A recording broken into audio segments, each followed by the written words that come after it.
Selamat datang di Mata Ojan Channel, jangan lupa like, komen dan subscribe, karena subscribe itu gratis, terima kasih. Kita masuk ke ceritanya. Hari itu, matahari sore menyelinap melalui kaca jendela besar rumah tua yang baru mereka tinggali beberapa minggu terakhir. Rumah itu peninggalan zaman kolonial, dengan plafon tinggi, jendela kayu besar, dan pintu-pintu tebal yang masih menyimpan aroma lembab masa lalu. Meski dari luar tampak kokoh, bagian dalam rumah masih dipenuhi debu dan barang-barang peninggalan penghuni sebelumnya. Reza, sang kepala keluarga, memutuskan untuk membersihkan loteng. Sejak awal pindah, tempat itu selalu mengusik rasa penasarannya. Tangga kayu menuju loteng berderit setiap kali ia pijak, seakan menolak kehadirannya. Semakin tinggi ia melangkah, semakin pekat bau debu, kayu lapuk, dan sesuatu yang asing menusuk hidungnya, bau yang tak dapat ia kenali, entah apek, entah seperti kain lembab yang terlalu lama terkubur. Loteng itu sempit, cahaya masuk hanya dari celah kecil di genteng yang retak. Udara di sana jauh lebih dingin daripada ruangan lain, membuat kulit Reza meremang. Ia menyibakkan sarang laba-laba dengan sebatang kayu, lalu pandangannya terhenti pada sebuah peti kayu tua di pojok ruangan. Peti itu ditutupi kain putih yang warnanya sudah berubah kuning kecoklatan, penuh bercak hitam lembab. Dengan hati-hati, Reza menyingkirkan kain itu. Debu mengepul, membuatnya terbatuk. Tangannya yang kokoh sedikit gemetar saat menyentuh kunci karat yang menempel di peti. Anehnya, meskipun terlihat berkarat, kunci itu mudah dibuka, seakan sudah menunggu untuk dibuka kembali setelah sekian lama. Begitu tutup peti terbuka, Reza tertegun. Di dalamnya, terbaring sebuah boneka tua bergaun putih. Gaunnya terbuat dari kain renda bergaya klasik, lusuh namun masih utuh. Rambut pirang kusut menutupi sebagian wajahnya. Wajah itu, pucat, terbuat dari porselen yang retak halus di beberapa bagian. Tetapi yang paling membuat bulu kuduk Reza berdiri adalah matanya, bola mata kaca berwarna biru yang tampak terlalu hidup, seolah sedang menatap langsung ke dalam dirinya. Udara di loteng mendadak lebih dingin. Reza menelan ludah, rasanya seperti ada sesuatu yang menempel di kulitnya, sesuatu yang tak kasat mata. Ia mencoba meyakinkan diri, hanya boneka tua, barang antik peninggalan penghuni Belanda dulu, tidak ada yang aneh. Namun, semakin lama ia memandangi boneka itu, semakin kuat rasa tidak nyaman yang menyelimutinya. Ada hawa dingin yang merambat ke tulang belakang, berbeda dengan udara pengap di sekitar. Seolah boneka itu menyedot semua kehangatan ruangan. Reza ingin menutup peti itu kembali, tapi entah mengapa tangannya justru mengangkat boneka itu keluar. Boneka itu terasa lebih berat dari yang ia duga, padahal tubuhnya kecil. Saat ia gendong, terdengar bunyi samar klik dari dalam boneka, seperti mekanisme jam tua yang berputar pelan. Jantung Reza berdegup lebih cepat. Ia berdiri mematung sejenak, lalu menghela napas panjang. Ah, mungkin boneka musik. Peninggalan zaman dulu, gumamnya, mencoba menenangkan diri. Ia tidak tahu, keputusan sederhana itu, membawa boneka itu turun dari loteng, akan membuka pintu bagi kengerian yang tak pernah ia bayangkan sebelumnya. Dengan langkah berat, Reza menuruni tangga loteng sambil membawa boneka itu. Dari bawah, terdengar suara riang putrinya, Alia, yang sedang bermain bersama ibunya. Reza menatap boneka itu sekali lagi sebelum menghela napas. Ia sama sekali tak menyadari bahwa mata boneka itu kini tampak lebih berkilau dibanding saat pertama kali ia temukan. Langkah kaki Reza yang menuruni tangga loteng membuat Nadia menoleh dari ruang tamu. Ia sedang menemani Alia, putri kecil mereka yang baru berusia 5 tahun, menyusun balok mainan di karpet. Senyum lembut Nadia menyambut suaminya, namun senyumnya perlahan memudar saat melihat apa yang dibawa Reza. "Apa itu?" tanyanya, matanya menatap boneka bergaun putih di tangan suaminya. "Peti tua di loteng. Ada boneka ini di dalamnya," jawab Reza singkat, sambil masih memperhatikan benda itu dengan raut ragu. Sebelum Nadia sempat berkomentar, Alia langsung menoleh dengan sorot mata berbinar. "Boneka," serunya riang, berlari kecil ke arah ayahnya. Tangannya mungil segera meraih boneka itu, memeluknya erat seolah sudah lama menantikannya. "Cantik sekali," ya, ucap Alia dengan wajah penuh kagum. Jari-jarinya yang kecil mengusap lembut gaun renda boneka tersebut, meski gaun itu lusuh dan agak berbau apek. "Namanya siapa?" tanyanya polos.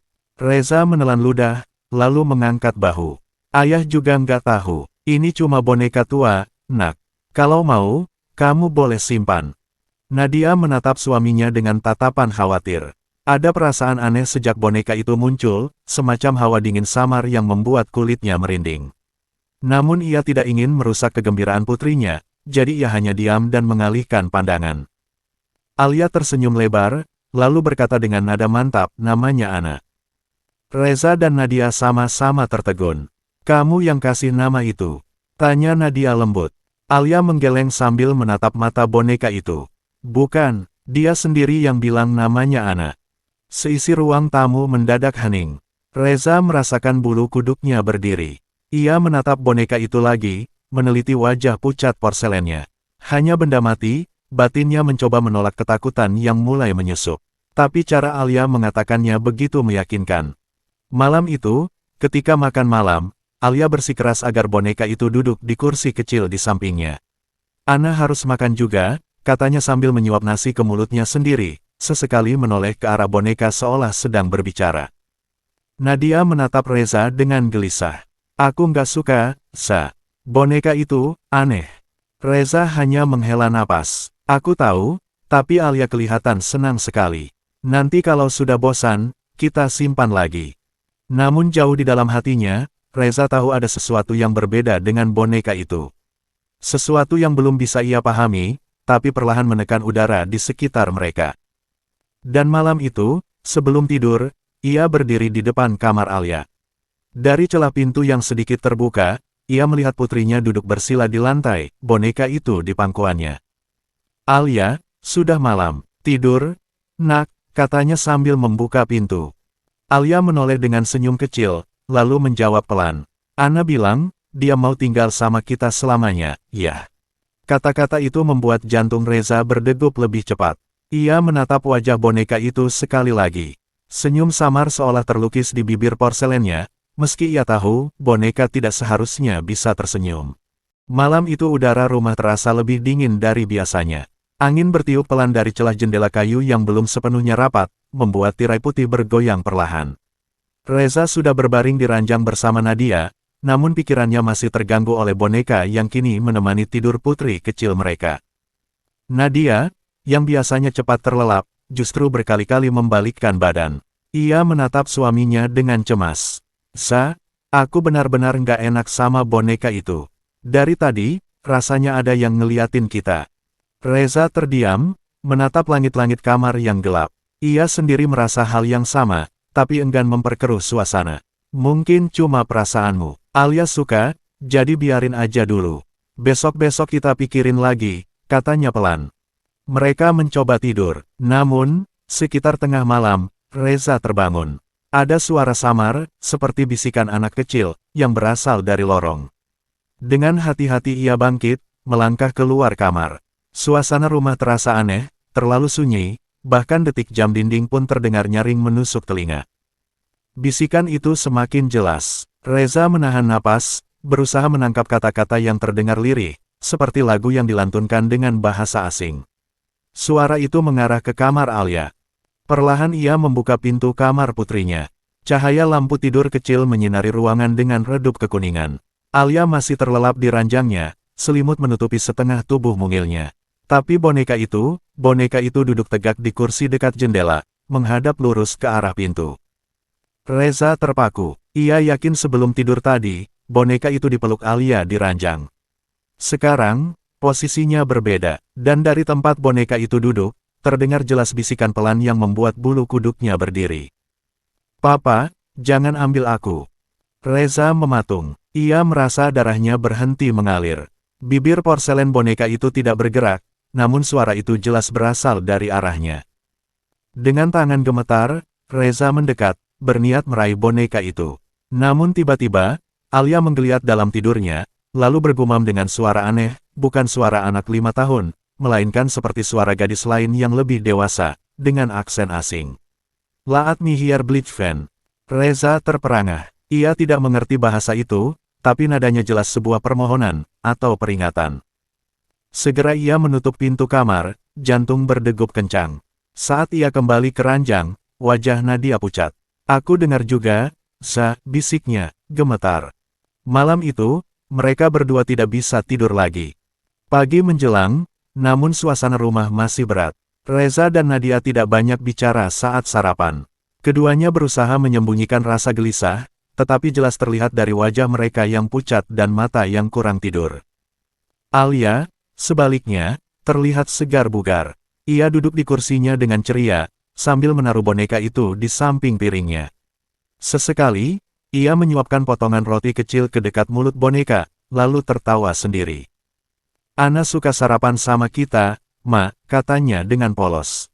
Nadia yang sejak tadi menahan diri, akhirnya tidak tahan. "Alia sayang, dari mana kamu tahu namanya Ana?" tanyanya lembut, berusaha setenang mungkin.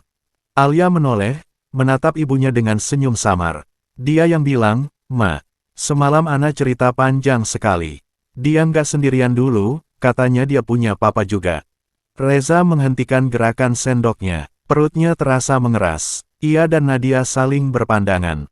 Tidak mungkin Alia tahu hal-hal seperti itu, kecuali ada sesuatu yang benar-benar berbicara padanya. "Cerita apa, Nak?" tanya Reza, mencoba mengulur waktu. Alia menunduk sebentar, lalu menatap boneka itu seolah menunggu izin. Dengan suara pelan, ia berkata, "Dulu Ana tinggal di rumah ini. Tapi Ana mati. Sekarang Ana mau tinggal sama aku. Katanya kita bisa jadi saudara." Sendok yang dipegang Nadia jatuh ke meja, menimbulkan bunyi nyaring. Tangannya gemetar. "Alia, siapa yang kasih tahu kamu?" Anak itu hanya tertawa kecil, menepuk kepala boneka itu. "Ya Ana, Ma, masa Mama nggak dengar dia?" Ruangan mendadak terasa hampa. Detik jam dinding terdengar seperti hentakan keras. Reza merasa tengkuknya dingin. Ia menatap boneka itu, bola mata kacanya yang biru memantulkan cahaya pagi, namun entah mengapa terlihat seperti sedang hidup. Setelah sarapan, Reza mencoba menyingkirkan boneka itu secara diam-diam. Saat Alia sibuk bermain di luar bersama Nadia, ia mengambil boneka itu dan menaruhnya di dalam lemari pakaian di kamarnya sendiri. Ia menguncinya rapat, bahkan menumpuk beberapa baju tebal di atasnya. Namun sore harinya, suara tangisan Alia menggema dari kamar. Reza dan Nadia berlari panik, hanya untuk menemukan putri mereka duduk di lantai dengan wajah memerah, tubuhnya gemetar hebat. Ana marah, ayah sembunyiin dia," isaknya. Reza terperangah. Bagaimana Alia tahu? Ia belum sempat membuka mulut ketika lemari di kamarnya sendiri, yang terkunci rapat, berbunyi tok, tok, tok dari dalam. Seperti ada sesuatu yang mengetuk dari balik pintu kayu itu. Alia menoleh ke arah suara, lalu berkata dengan lirih, "Dia mau keluar, ya. Kalau ayah nggak buka, Ana bakal bikin kita semua sedih." Suasana rumah yang biasanya penuh tawa kini berubah menjadi tempat yang menekan dada. Dan Reza mulai sadar, mereka mungkin sudah terlalu jauh membiarkan boneka itu masuk ke dalam kehidupan mereka. Malam itu, setelah kejadian lemari, Reza dan Nadia sepakat untuk tidak membahas boneka itu di depan Alia. Mereka mencoba menjalani hari seperti biasa, meski dalam hati rasa cemas tidak kunjung hilang. Alia sendiri tampak kembali ceria setelah boneka itu dikembalikan ke pelukannya. Ia memperlakukan boneka itu layaknya sahabat, bahkan terkadang seperti adik yang harus dijaga. "Ana jangan takut ya, ada Alia di sini," ucapnya sebelum tidur, sambil menyelimuti boneka itu dengan kain kecil. Reza dan Nadia hanya bisa terdiam di ambang pintu, menahan rasa gelisah yang semakin menekan. Malam kian larut, udara di rumah menjadi dingin menusuk, meskipun semua jendela sudah tertutup rapat. Reza sulit memejamkan mata. Ia membolak-balikkan badan di ranjang, sampai akhirnya memutuskan untuk turun ke bawah, mengambil air minum di dapur. Langkahnya perlahan menyusuri lorong yang sepi. Cahaya lampu temaram di ruang tengah membuat bayangan perabot memanjang di lantai, bergerak seolah hidup mengikuti setiap langkahnya. Saat tiba di dapur, Reza membuka kulkas, meneguk segelas air dingin. Baru saja ia meletakkan gelas di meja, terdengar suara gesrek pelan, seperti kursi yang digeser. Jantungnya berdegup kencang. Suara itu datang dari ruang makan, yang terhubung langsung dengan dapur. Dengan napas tertahan, Reza menoleh perlahan. Dan di sana, sebuah kursi kayu benar-benar bergeser sedikit, tanpa ada seorang pun yang menyentuhnya. Reza mematung. Tubuhnya kaku, tengkuknya terasa seperti disiram es. Kursi itu berhenti bergerak, tapi di atas meja makan ia melihat sesuatu, boneka itu. Boneka bergaun putih yang seharusnya ada di kamar Alia, kini duduk tegak di kursi, menatap lurus ke arahnya dengan mata kaca birunya. Reza ingin berteriak memanggil Nadia, namun suaranya tercekat. Ia hanya bisa mundur selangkah, sambil terus menatap boneka itu. Tiba-tiba, suara tawa kecil menggema pelan. Bukan suara Alia, melainkan suara anak lain, asing, samar, dan terdengar lebih tua. "Papa," suara itu berbisik lirih. Gelas yang tadi ia letakkan di meja terjatuh dan pecah berhamburan. Reza tersadar, segera berlari kembali ke kamarnya, menutup pintu rapat, dan tubuhnya gemetar hebat. Nadia yang terbangun panik langsung bertanya, "Za, kenapa?" Dengan wajah pucat, Reza hanya bisa berbisik, boneka itu tadi ada di dapur." Malam itu, keduanya tidak tidur sama sekali. Dan untuk pertama kalinya, Reza benar-benar percaya bahwa benda kecil itu bukan sekadar boneka tua biasa. Keesokan paginya, rumah masih terasa muram. Alia tampak riang seperti biasa, berceloteh sambil memberi bonekanya sarapan seolah-olah ia hidup. Sementara itu, Reza duduk di meja makan dengan wajah letih. Malam sebelumnya ia tidak tidur sama sekali, dan bayangan boneka yang duduk di meja makan masih melekat kuat di pikirannya. Nadia bisa merasakan kegelisahan suaminya. Saat Alia sibuk bermain di ruang tengah, ia menatap Reza dengan mata penuh tanya. "Za, kita nggak bisa diam aja. Aku takut, boneka itu, apapun itu, nggak wajar." Reza hanya mengangguk pelan. "Aku tahu, aku juga lihat sendiri," ia menghentikan kalimatnya, takut kalau Alia mendengar. "Aku akan cari tahu soal rumah ini. Mungkin ada catatan, atau orang-orang sekitar tahu." Siangnya, Reza pergi keluar rumah, menyusuri jalan kampung menuju warung kecil milik seorang tetua bernama Pak Surya. Lelaki tua itu sudah tinggal di lingkungan tersebut puluhan tahun, dikenal sebagai orang yang paling tahu sejarah rumah-rumah tua di sekitar. "Pak Surya," sapa Reza sambil duduk di kursi kayu warung. "Saya mau tanya soal rumah yang kami tempati. Rumah peninggalan Belanda itu." Pak Surya menatapnya dengan wajah serius. Keriput di wajahnya makin jelas saat ia menghela napas panjang. "Ah, rumah itu. Kamu benar-benar tinggal di sana sekarang?" Reza mengangguk. "Kenapa memangnya, Pak? Saya dengar katanya banyak orang nggak betah." Pak Surya menunduk, lalu berbisik seolah takut didengar orang lain. "Rumah itu dulu milik keluarga Belanda. Ada seorang anak perempuan kecil, Ana namanya. Cantik, berambut pirang, selalu main di halaman. Tapi ajalnya tragis. Orang-orang bilang, ia ditemukan mati di loteng rumah itu. Katanya tercekik dengan gaun tidurnya sendiri." Reza terdiam, merasakan tengkuknya dingin. Nama itu, Ana, sama persis dengan nama yang Alia sebutkan. Pak Surya melanjutkan dengan suara lirih, "Sejak kejadian itu, rumah itu seperti menyimpan jejak arwahnya. Beberapa keluarga setelahnya mencoba tinggal di sana, tapi tak ada yang betah. Ada yang sakit-sakitan, ada yang mendengar suara anak kecil menangis tengah malam, bahkan ada yang mengaku melihat bayangan gadis bergaun putih berlari di lorong. Akhirnya rumah itu dibiarkan kosong, sampai kamu datang." Reza menelan ludah. Ia mencoba berpikir rasional, namun kata-kata Pak Surya terasa terlalu nyata, terlalu pas dengan apa yang ia alami. "Pak," tanyanya dengan suara rendah, "apakah ada hubungannya dengan boneka?" Pak Surya menatap tajam, lalu mengangguk pelan. "Ana sangat menyayangi bonekanya. Waktu dia meninggal, boneka itu masih ada di pelukannya. Orang-orang bilang arwahnya menempel di sana. Karena itu siapapun yang dekat dengan boneka itu, pasti tidak akan pernah benar-benar sendiri." Reza tercekat. Kata-kata itu menggema di kepalanya. Ia tahu boneka yang ia temukan di loteng adalah boneka Ana. Dan sekarang boneka itu ada di pelukan putrinya. Dalam perjalanan pulang, langkah Reza terasa berat. Angin sore bertiup dingin, membuat bulu kuduknya meremang. Ia sadar, apa yang dihadapi keluarganya jauh lebih berbahaya daripada yang ia bayangkan. Saat sampai di rumah, suara tawa Alia langsung menyambutnya. Gadis kecil itu berlari sambil memeluk boneka putihnya, menatap ayahnya dengan riang.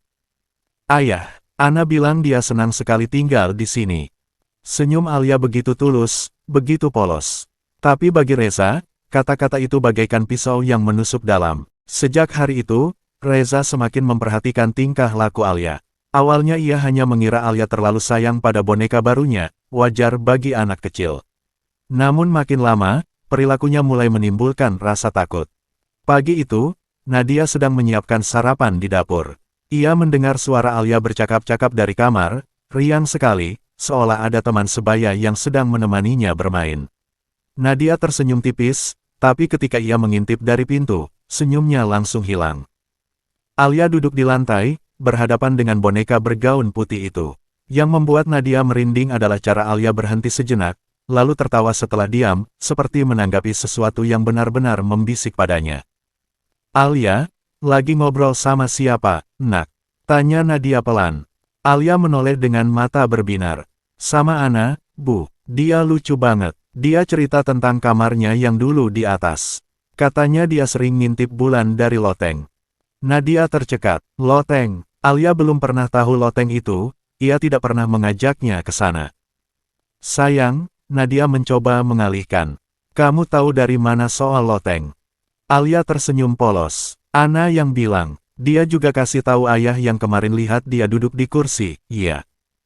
Jantung Nadia seketika berhenti berdetak.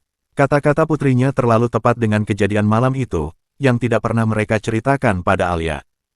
Malamnya, Reza pun merasakan hal yang lebih aneh. Ia mendengar langkah kaki kecil berlari di koridor, tepat di depan kamarnya. Saat ia membuka pintu, Alia sudah berdiri di sana, membawa bonekanya. Ayah, Ana nggak bisa tidur. Katanya ada orang jahat di luar jendela, bisiknya.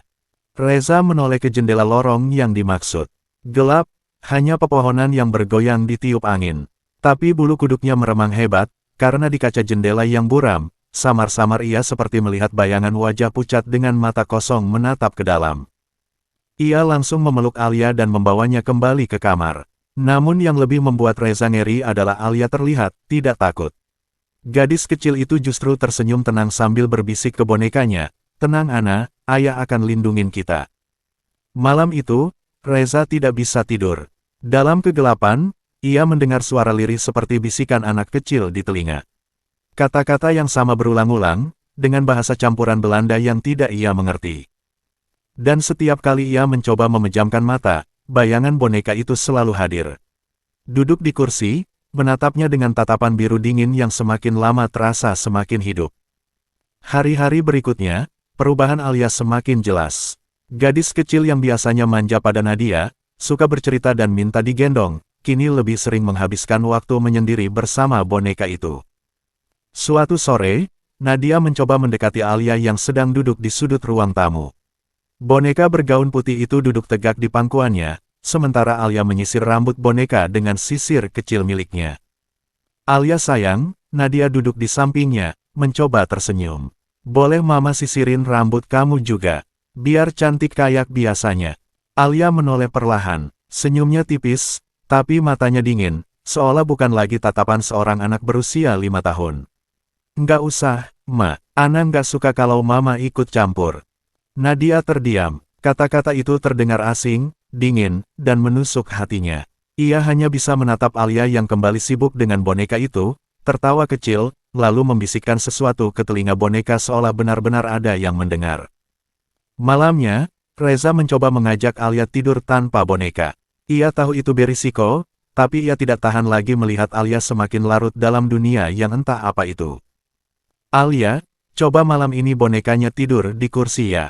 Biar kamu tidur nyenyak sama ayah dan mama. Reza berusaha bicara lembut. Namun Alia langsung memeluk boneka itu erat-erat. Nggak boleh. Kalau ayah paksa, Ana marah. Nanti ayah juga takut. Nada suara Alia berat, penuh ancaman, dan bukan seperti suara anak kecil pada umumnya. Reza membeku di tempatnya. Nadia yang menyaksikan dari samping menutup mulutnya, matanya mulai berkaca-kaca. Di tengah malam, Nadia terbangun karena mendengar suara seperti bisikan di kamarnya. Ia membuka mata dan menemukan Alia sudah berdiri di tepi ranjang sambil memeluk boneka itu. Mama, suara Alia lirih. Ana bilang mama harus hati-hati. Mama bukan orang yang dia suka. Nadia menggigil. Kata-kata itu terdengar seperti sebuah peringatan, atau ancaman. Sejak saat itu, Nadia mulai merasa ada jarak di antara dirinya dan putrinya. Alia lebih sering menurut pada boneka ketimbang pada dirinya. Bahkan ketika Nadia ingin memandikan atau menyuapi Alia, putrinya sering menolak dengan alasan, "Ana nggak mau begitu." Di balik semua itu, Reza mulai merasa bersalah. Ialah yang pertama kali menemukan boneka itu. Dan kini, perlahan tapi pasti, keluarganya terasa bukan lagi miliknya. Malam itu, rumah terasa lebih sunyi dari biasanya. Angin berdesir di luar, membuat jendela berderit pelan. Reza sudah mencoba tidur, tapi matanya tak bisa terpejam. Ada rasa gelisah yang tak bisa ia abaikan. Nadia pun sama, ia hanya bisa berbaring sambil menggenggam selimut erat-erat. Sejak Alia begitu dekat dengan boneka itu, Nadia merasa ada sesuatu yang salah, seperti rumah ini tidak hanya dihuni oleh mereka bertiga. Sekitar pukul 2 dini hari, suara langkah kecil terdengar di koridor. Tok, tok, tok, pelan tapi jelas, seolah seorang anak sedang berjalan tanpa alas kaki. Reza refleks bangkit, ia pikir Alia keluar kamar. Tapi ketika ia membuka pintu, lorong gelap itu kosong. "Alia," panggil Reza dengan suara rendah. Tak ada jawaban. Saat hendak menutup pintu, ia mendengar suara tawa kecil dari ujung lorong, suara anak kecil, lirih, namun bergema di dalam rumah. Rambut di tengkuknya berdiri, ia tahu betul itu bukan suara Alia. Sementara itu, di kamar Alia, Nadia terbangun karena mendengar bisikan di dekat telinganya. Ia pikir Alia yang berbisik. Tapi ketika menoleh, ia melihat Alia tertidur pulas di samping bonekanya, sementara bibir boneka itu tampak terbuka sedikit. Nadia menahan napas, tubuhnya gemetar hebat. Ia meraih Alia untuk menggendongnya, tapi saat ia mencoba menarik boneka itu dari pelukan putrinya, sesuatu membuat tangannya seolah tertolak oleh hawa dingin. "Jangan ganggu kami," suara lirih, pelan, terdengar begitu jelas di telinganya, meski tak ada seorang pun yang bicara. Nadia menjerit kecil, lalu buru-buru memeluk Alia erat-erat. Namun yang membuatnya makin ketakutan, Alia justru membuka matanya dengan pandangan kosong, lalu tersenyum aneh. "Mama, Ana nggak suka kalau Mama iri." Nadia hampir menangis. Itu bukan kata-kata putri kecilnya, itu terdengar seperti pesan dari sesuatu yang lain, yang kini bersemayam di dalam boneka itu. Malam itu, Reza kembali ke kamar dengan wajah pucat. Ia tidak berani bercerita tentang suara tawa yang baru saja ia dengar di lorong. Dan Nadia juga memilih diam tentang bisikan dan senyum aneh Alia. Namun keduanya tahu, dalam hati masing-masing, rumah itu tidak lagi aman. Ada sesuatu yang perlahan merenggut anak mereka, dan semakin lama, semakin kuat. Pagi itu, suasana rumah terasa tegang. Reza duduk di meja makan sambil memandang Alia yang dengan riang masih saja menggendong boneka itu. Seolah tidak ada yang aneh. Seolah semua baik-baik saja. Tapi bagi Reza dan Nadia, setiap detik bersama boneka itu adalah siksaan. "Alia sayang, coba bonekanya duduk di kursi dulu." "Iya. Makan harus sama mama dan ayah," bujuk Nadia lembut. Namun Alia menggeleng cepat. "Enggak, Ana makan sama aku. Kalau enggak, dia marah." Dan benar saja, piring Alia diletakkan di atas meja, sementara tangan mungilnya berusaha menyuapi boneka itu dengan sendok kecil. Reza merasa mual melihatnya. Bonekanya memang diam, tapi entah kenapa terasa seakan ada sesuatu yang ikut makan bersamanya. Siang harinya, Nadia memberanikan diri. Saat Alia sedang tidur siang, ia mencoba mengambil boneka itu diam-diam. Ia letakkan di lemari dapur, menutup rapat-rapat pintunya. Jantungnya berdegup kencang, seakan ia baru saja menantang sesuatu yang jauh lebih besar dari dirinya. Namun, ketika Alia terbangun, ia langsung berlari ke ruang tamu. Tanpa ragu, ia berjalan ke arah dapur, membuka lemari, dan menemukan boneka itu duduk manis di dalamnya. Ia memeluk boneka itu erat-erat, lalu menatap Nadia dengan pandangan dingin. "Kenapa Mama sembunyiin Ana?" tanyanya dengan suara serak, seolah bukan suara Alia lagi. "Dia nggak suka." Nadia mundur selangkah, tubuhnya gemetar. Alia, Mama cuma..." Brak, pintu lemari dapur tiba-tiba menutup keras dengan sendirinya, membuat Nadia menjerit. Sejak saat itu, teror semakin nyata. Pintu kamar sering terbanting keras tanpa sebab. Mainan Alia yang lain berjatuhan sendiri dari rak, seolah ada tangan tak terlihat yang mendorongnya. Televisi menyala tengah malam, hanya menampilkan layar putih bergaris-garis dengan suara berisik menusuk telinga. Puncaknya terjadi satu malam, ketika Reza terbangun karena mendengar suara kursi terseret dari ruang tamu. Ia turun pelan-pelan, dan jantungnya hampir berhenti saat melihat boneka itu sudah duduk di kursi makan, padahal ia ingat jelas boneka itu tadi tidur di pelukan Alia. Kursi di sekitarnya berderit, seolah ada orang-orang tak kasat mata yang ikut duduk bersama boneka itu.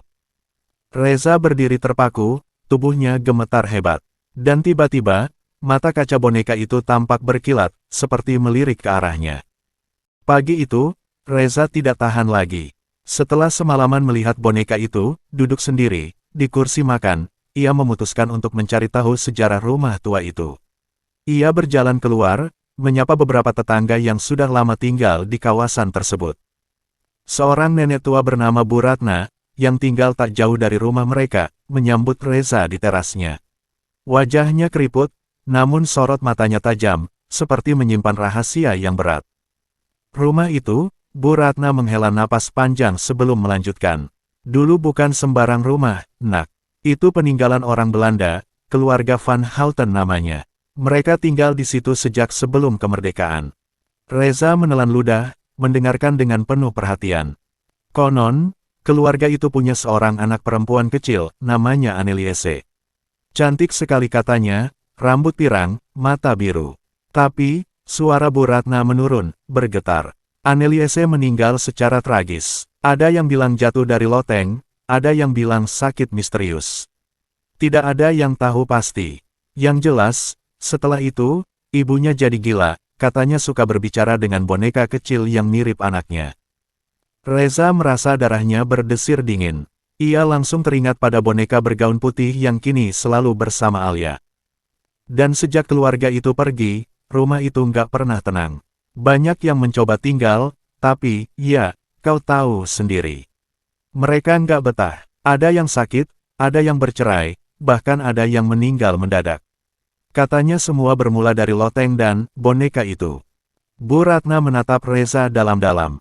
Kau jangan biarkan anakmu dekat dengan boneka itu, nak. Itu bukan mainan biasa. Itu, wadah. Reza merasakan jantungnya berdentum keras.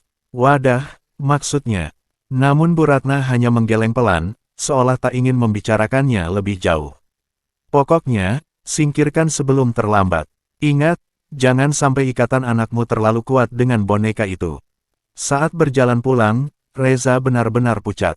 Kata-kata Bu Ratna terngiang-ngiang di kepalanya. Wadah, itu berarti, arwah anak Belanda itu, Anneliese, mungkin masih ada di dalam boneka. Dan lebih menakutkan lagi, arwah itu kini sudah menemukan teman baru, Alia. Malam itu, Reza dan Nadia terbangun karena suara lirih dari kamar Alia. Awalnya mereka mengira Alia sedang mengigau, tapi ketika mereka berdiri di depan pintu kamar, tubuh mereka seketika merinding. Dari dalam terdengar suara kecil Alia, namun bukan dengan bahasa yang biasa ia gunakan. Bahasanya asing, terdengar kaku, namun nadanya halus seperti nyanyian kuno. Alia, bisik Nadia dengan gemetar, membuka pintu kamar. Yang mereka lihat membuat darah mereka membeku. Alia duduk di lantai, boneka Anna di pangkuannya. Ia menatap kosong ke depan, bibir mungilnya bergerak, melantunkan kata-kata yang jelas bukan bahasa Indonesia. Suara itu, terdengar seperti bahasa Belanda. Nadia langsung berlari dan memeluk Alia, mengguncang bahunya. Sayang, kamu kenapa? Alia berhenti, menoleh pelan. Matanya yang biasanya ceria kini tampak kosong, tatapannya dingin. Dan dengan suara lirih, ia menjawab. Ana ngajarin aku, Mama nggak boleh marahin Ana. Dia sedih. Nadia membeku, air matanya menetes tanpa ia sadari. Sementara Reza hanya bisa berdiri terpaku, jantungnya berdentum keras, kepalanya penuh pertanyaan, bagaimana mungkin anak kecil yang belum pernah belajar bahasa asing bisa melafalkan kata-kata itu dengan lancar. Sejak kejadian itu, hal-hal aneh semakin sering terjadi. Alia mulai berbicara sendiri di kamar, seolah bercakap-cakap dengan seseorang. Kadang ia tertawa kecil, kadang ia menangis sambil memeluk boneka itu erat-erat. Bahkan ia mulai menolak tidur bersama Reza dan Nadia, memilih kamar sendiri agar bisa bersama Ana. Suatu malam, ketika Reza memberanikan diri untuk merebut boneka itu dari pelukan Alia, anak kecil itu menjerit begitu keras hingga lampu kamar mendadak padam. Suara pintu berderit dan udara jadi sangat dingin. Jangan ambil dia, atau Ana marah, teriak Alia dengan suara serak, bukan lagi suara anak 5 tahun. Reza terhenti, tubuhnya gemetar hebat. Di balik bayangan kamar yang gelap, ia bersumpah melihat mata boneka itu berkilat sekali lagi, seolah hidup. Reza duduk di ruang tamu dengan wajah pucat, sementara Nadia menangis pelan di sampingnya. Sejak malam ketika Alia berteriak dengan suara asing itu, keduanya tak bisa tidur tenang. Kita nggak bisa biarkan Alia terus kayak gini, ya, suara Nadia bergetar. Kalau dibiarkan, aku takut kalau dia nggak bisa kembali seperti dulu. Reza mengangguk pelan, ia sudah bulat tekad, malam ini, ia akan mencoba mengambil boneka itu, apapun risikonya. Sekitar pukul 2 dini hari, saat Alia sudah terlelap, Reza mengendap masuk ke kamarnya. Lampu kamar sengaja dimatikan, hanya cahaya redup dari bulan yang menerobos lewat jendela. Alia terlihat tidur pulas, memeluk boneka anak erat-erat di dadanya. Perlahan, Reza mendekat. Keringat dingin membasahi keningnya. Tangannya gemetar saat berusaha menarik boneka itu dari pelukan Alia. Namun begitu jemarinya menyentuh boneka, mata Alia tiba-tiba terbuka. Tapi kali ini, bukan mata Alia yang Reza lihat. Tatapannya kosong, biru pucat, persis seperti bola kaca milik boneka itu. Ayah jahat, suara Alia pelan, tapi serak dan dingin. Kenapa mau ambil aku dari Ana? Reza terhuyung mundur, nyaris jatuh. Ia mencoba menguasai diri, tapi sebelum ia sempat menjawab, lampu kamar menyala sendiri, lalu mati lagi. Gorden berayun seperti tertiup angin padahal jendela tertutup rapat. Nadia yang mendengar suara dari kamar, buru-buru masuk. Ia melihat Reza terdiam ketakutan sementara Alia masih menatap mereka dengan ekspresi asing. Tolong, ya, jangan lakukan itu lagi, bisik Nadia sambil menahan tangis. Reza akhirnya mundur, meninggalkan boneka itu tetap dalam pelukan Alia. Malam itu, keduanya sadar, memisahkan Alia dari boneka itu bukanlah hal yang bisa dilakukan begitu saja. Ada sesuatu yang lebih kuat yang mengikat mereka. Dan yang lebih menyeramkan, boneka itu seolah punya kehendak sendiri. Keesokan paginya, Reza bertekad mencari bantuan. Ia tahu, ini bukan sekadar mainan tua, boneka itu menyimpan sesuatu yang jauh lebih gelap. Dengan hati-hati ia menceritakan pada seorang tetangga tua, Pak Roni, tentang kejadian aneh yang menimpa Alia. Pak Roni terdiam lama, lalu berkata lirih. Rumah itu memang pernah ditinggali orang Belanda, banyak cerita buruk yang beredar. Kalau boneka itu peninggalan mereka, kemungkinan besar ada roh yang bersemayam di dalamnya. Kau harus hati-hati, Sa. Itu bukan sekadar benda. Atas saran Pak Roni, Reza menghubungi seorang ustaz yang dikenal mampu menangani hal-hal gaib. Malam itu juga, ustaz tersebut datang. Begitu masuk ke rumah, wajah ustaz berubah tegang. Ia mengusap janggutnya, lalu berbisik pada Reza dan Nadia. Energinya berat sekali. Boneka itu bukan mainan biasa, seperti wadah yang menampung sesuatu. Dan ikatannya dengan putri kalian sangat kuat. Reza mengangguk cepat. Tolong, Ustaz, lakukan apapun supaya anak saya bisa lepas dari boneka itu. Ustaz mulai membaca doa-doa, melantunkan ayat suci dengan hikmat. Awalnya suasana tenang, namun beberapa menit kemudian, tiba-tiba angin kencang berhembus di dalam rumah. Pintu-pintu bergetar, lampu berkelap-kelip, dan suara tawa kecil terdengar dari kamar Alia. Nadia langsung merinding, menggenggam tangan Reza erat-erat. Ketika Ustaz melangkah ke kamar Alia, mereka melihat sesuatu yang membuat bulu kuduk berdiri. Alia duduk di ranjang, masih memeluk boneka Ana, namun matanya terbuka lebar menatap mereka. Senyumnya begitu dingin, jauh berbeda dari wajah polos anak kecil. Dengan suara yang bukan milik Alia, ia berkata, "Kalian tak bisa memisahkan kami. Dia milikku." Suara itu berat, serak, seperti suara orang dewasa dalam tubuh anak kecil. Ustaz berhenti, menatap Reza penuh kecemasan. Ini lebih berbahaya dari yang saya kira, gumamnya. Boneka Ana perlahan, menggerakkan kepalanya ke arah mereka, padahal tidak ada yang menyentuhnya. Ustaz menguatkan diri. Ia melangkah maju, berdiri tepat di depan Alia yang duduk memeluk boneka Ana. Ayat-ayat suci terus meluncur dari bibirnya, suaranya tegas meski wajahnya mulai berkeringat. Namun setiap bacaan doa yang keluar, Alia justru menggeliat dan tertawa kecil dengan suara yang sama sekali bukan miliknya. "Ayah, Ibu, kenapa kalian bawa orang ini? Kalian mau ambil Ana dari aku?" Reza dan Nadia hanya bisa terdiam. Jantung mereka berdegup kencang, tubuh terasa kaku melihat ekspresi Alia yang semakin menyeramkan. Tiba-tiba, lampu kamar padam. Hanya cahaya bulan yang menyelinap dari celah gorden, menerangi wajah pucat Alia yang masih menatap tajam. Dalam remang, boneka Ana terlihat tersenyum. Senyum yang sebelumnya tidak ada pada wajah porselennya. Ustaz meningkatkan bacaannya, tapi seiring ayat-ayat itu mengalun, suara berat dari mulut Alia berubah menjadi teriakan panjang yang menusuk telinga. Gelas-gelas di meja pecah seketika, figura foto jatuh menghantam lantai, dan udara kamar jadi sesak seolah dipenuhi puluhan bisikan. Berhenti, dia milikku, suara itu meraung. Tubuh Alia tiba-tiba melayang sedikit dari tempat tidur, masih dalam posisi duduk, seakan ada sesuatu yang menegakkan tubuhnya.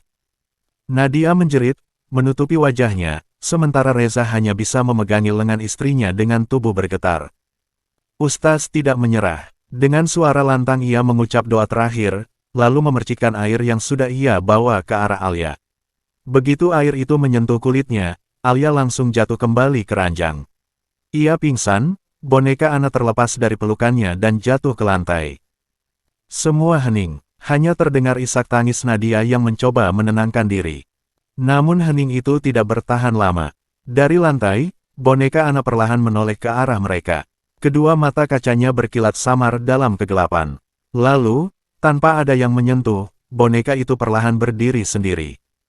Ustaz melangkah mundur, wajahnya pucat. Ini bukan sekadar roh gentayangan, boneka itu sudah jadi wadah. Membakarnya, mungkin satu-satunya jalan. Reza menatap boneka itu dengan ketakutan sekaligus marah. Ia tahu, saatnya keputusan harus dibuat. Reza menatap boneka Ana yang kini berdiri sendiri di lantai. Tubuh mungil porselen itu tidak seharusnya bisa tegak, apalagi bergerak. Namun kenyataan di depan matanya membuat darahnya terasa dingin. Ustaz kembali melantunkan doa, tapi kali ini boneka itu berjalan perlahan, suaranya berderit pelan seperti sendi tua yang dipaksa bergerak. Setiap langkahnya terdengar jelas dalam kamar yang hening, klek, klek, klek. Nadia langsung memeluk Alia yang masih tak sadarkan diri, menjauh ke sudut ruangan sambil menangis. Reza, kita harus buang itu sekarang. Sekarang juga. Reza mengangguk cepat. Ia maju, mencoba meraih boneka itu. Namun sebelum tangannya menyentuh, boneka Ana tiba-tiba mengangkat tangan mungilnya sendiri. Jendela kamar bergetar keras, lalu menutup rapat seolah dipukul angin besar. Pintu kamar juga terbanting, terkunci dari dalam. Rumah itu bergetar, lampu menyala mati berkali-kali. Sementara suara tawa anak kecil menggema dari dinding, tawa yang jelas bukan milik Alia. Ustaz berusaha menenangkan mereka. Tetap kuat, ini hanya penguasaan. Kita bisa melawannya. Belum sempat ia menyelesaikan kalimatnya, boneka itu tiba-tiba berlari cepat ke arahnya. Gerakannya tidak alami, seperti meluncur di udara. Boneka mungil itu menabrak Ustaz hingga ia terjatuh menghantam lemari. Reza panik, tapi rasa marahnya lebih besar daripada rasa takut. Ia meraih boneka itu dengan paksa, dan kali ini berhasil menggenggamnya. Dinginnya luar biasa, seolah ia memegang bongkahan es yang hidup. Dari boneka itu terdengar suara bisikan, berbahasa asing, entah Belanda atau sesuatu yang lain, menusuk langsung ke telinga Reza. Nadia menjerit ketakutan. Reza, jangan biarkan dia lepas. Kita harus bakar sekarang juga. Reza menahan tubuhnya yang gemetar sambil terus mencengkeram boneka itu. Ia bisa merasakan jantungnya berdegup keras, seakan boneka itu mencoba meresap ke dalam dirinya. Dengan penuh tenaga, ia berteriak, "Bawa minyak, cepat!" Nadia berlari tergesa ke dapur, hampir tersandung karena lantai terasa bergetar. Ia meraih botol minyak tanah yang biasa digunakan untuk lampu minyak, lalu kembali ke kamar sambil menahan air mata. Sementara itu, Reza masih berjuang keras menahan boneka Ana. Boneka mungil itu terus meronta, bahkan giginya, yang semula hanya porselen, terlihat menajam seperti serpihan kaca, berusaha menggigit lengan Reza. Begitu Nadia kembali, ia menyiramkan minyak ke tubuh boneka itu. Bau tajam minyak tanah langsung memenuhi kamar, menusuk hidung. "Cepat, Reza, nyalakan apinya." Reza mengeluarkan korek api dari saku celananya. Tangannya gemetar, beberapa kali gagal menyalakan api karena keringat dingin membuat batang korek licin. Boneka itu tertawa nyaring di tangannya, suaranya menusuk telinga seperti ada dua anak kecil yang tertawa bersamaan. Tiba-tiba, Alia yang masih terbaring tak sadarkan diri bergerak. Matanya membuka setengah, tapi bukan dengan tatapan polos anak 5 tahun. Bola matanya nyaris hitam sepenuhnya. Ia menoleh ke arah Reza dan Nadia, lalu berbisik dengan suara yang bukan miliknya. Kalau Ana terbakar, Alia ikut terbakar. Nadia menjerit, seketika tangannya melemah. Reza pun membeku. Kata-kata itu membuat pikirannya goyah. Ia menatap putrinya yang tubuhnya begitu kecil dan rapuh, takut benar kalau kata-kata itu nyata. Ustaz, yang kini bangkit meski wajahnya pucat, segera berteriak. Jangan percaya, itu tipuannya. Setan itu menempel lewat boneka, bukan lewat darah anak kalian. Kalau kalian ragu sekarang, semuanya akan berakhir lebih buruk. Boneka itu tiba-tiba menjerit panjang, dan dari matanya menetes cairan hitam pekat yang jatuh ke lantai, berasap seakan membakar kayu. Ruangan semakin panas, seperti mereka berdiri di dekat api besar. Reza tahu, ini saatnya. Tangannya menggenggam batang korek dengan kuat, sementara Nadia menutup mata dan berdoa keras-keras sambil memeluk Alia. Dengan gemetar, Reza menggesek korek. Nyala api kecil muncul di ujung batang kayu, bergetar tapi cukup untuk menyalakan teror terakhir malam itu. Api kecil dari batang korek yang menyala di tangan Reza tampak rapuh, tapi justru cahaya itulah yang membuat boneka Ana meronta semakin keras. Suara tertawanya berubah jadi jeritan melengking, menusuk telinga hingga membuat kaca jendela kamar bergetar keras. Reza tidak ragu lagi. Dengan satu teriakan, ia menempelkan api ke gaun putih boneka itu yang sudah basah minyak tanah. Dalam sekejap, nyala api menyambar cepat, membungkus tubuh mungil porselen itu. Jeritan keluar dari mulut boneka, namun bukan suara mainan. Itu suara perempuan dewasa, parau, penuh amarah, bercampur dengan tangisan anak kecil. Nadia memeluk Alia semakin erat, sementara gadis kecil itu mulai menggeliat, wajahnya kembali pucat seperti dirinya yang asli. Ustaz terus membaca ayat-ayat dengan suara lantang, melawan teriakan-teriakan itu. Jangan berhenti, Reza, biarkan terbakar sampai habis. Namun api yang menyala tidak hanya membakar boneka. Dari tubuh kecil itu keluar asap hitam pekat, melayang ke langit-langit kamar dan berubah bentuk. Sekilas tampak bayangan wanita Belanda bergaun tua, wajahnya separuh hangus, matanya kosong menatap Reza dengan kebencian mendalam. Bayangan itu meraih dinding, mencakar-cakar catnya hingga terkelupas, sebelum melesat ke arah Nadia dan Alia. Ana tidak pergi sendiri, biar anak ini jadi milikku. Nadia menjerit ketakutan. Alia tiba-tiba terbatuk keras, seolah asap hitam itu masuk ke dalam tubuh mungilnya. Reza, dengan wajah penuh amarah dan putus asa, menekan boneka itu lebih keras ke lantai agar terbakar total. Api semakin membesar, membuat udara kamar pengap, panas, dan sesak. Jeritan boneka itu semakin parau, hingga akhirnya terdengar. Retak, kepala porselennya pecah, mengeluarkan cairan hitam yang langsung menguap terbakar api. Bayangan wanita itu menjerit panjang, suara yang menusuk hati, sebelum akhirnya tercerai-berai bersama asap hitam yang tersedot keluar melalui celah atap. Kamar hening seketika, hanya suara api yang masih menggerogoti sisa boneka itu. Alia jatuh pingsan di pelukan ibunya, wajahnya tenang untuk pertama kalinya sejak berhari-hari. Reza terkulai di lantai, tubuhnya lemah, matanya berkaca-kaca menatap sisa boneka yang kini hanya abu bercampur serpihan porselen pecah. Namun di antara abu itu, samar-samar terdengar bisikan terakhir. Ana akan kembali. Pagi menjelang, sisa malam yang panjang seolah tak pernah berakhir, namun matahari akhirnya menembus jendela rumah itu. Asap dan bau hangus masih memenuhi kamar Alia, menyatu dengan aroma minyak tanah yang menyengat. Reza duduk bersandar di dinding, tubuhnya lemas, bajunya penuh jelaga. Nadia duduk di samping tempat tidur, memangku Alia yang masih tertidur dengan wajah tenang. Meski lelah, ada kelegaan yang tidak bisa mereka sembunyikan, seolah beban besar sudah terangkat. Ustaz menutup kitab kecilnya, wajahnya pucat tapi matanya tetap tajam. Alhamdulillah, untuk sementara, kalian selamat. Apa yang mengikat boneka itu sudah hancur. Tapi ingat, gangguan seperti ini jarang hilang begitu saja. Ada pintu yang terbuka di rumah ini, dan butuh waktu untuk menutupnya. Reza mengangguk pelan. Ia menatap sisa boneka yang kini hanya abu bercampur serpihan porselen, tersisa di atas lantai kayu.